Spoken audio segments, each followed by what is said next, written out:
अस्सलामुअलैकुम दोस्तों, तव्हांखे ॿुधाईंदासीं तकरार ड्रामे जी अचण वारी एपिसोड जे बारे में।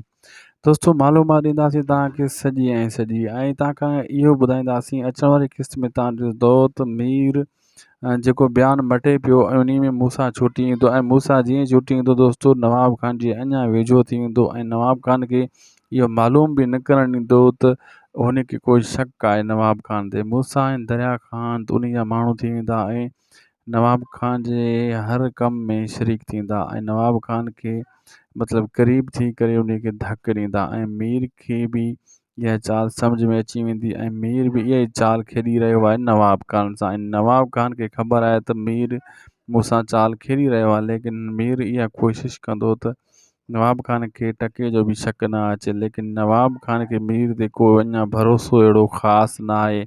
ऐं नवाब खान जे हूंदे ई ऐं मीर ऐं जेको सिजावल चाल खेॾी आहे उतां जेको आहे सोढर खे छॾाए आहे। ऐं इहा ॻाल्हि त नवाब खान खे सम्झ में अची वेंदी त इहो कमु कीअं थियो ऐं मीर मूंसां चाल खेॾी रहियो आहे। नवाब खान कोशिशि कंदो त मीर खे थोरो परे रखां ऐं इन खे कंहिं न कंहिं चाल में मात ॾियां। जेसीं ताईं मीर सिजावल खान सां सिलेक्ट आहे, उन खे हर ॻाल्हि ॿुधाए थो त मार न खाईंदो। जीअं हुन खां धार थींदो सिजावल खान खां पोइ कंहिं न कंहिं चकर में फासी वेंदो। सब्सक्राइब ज़रूरु कंदा।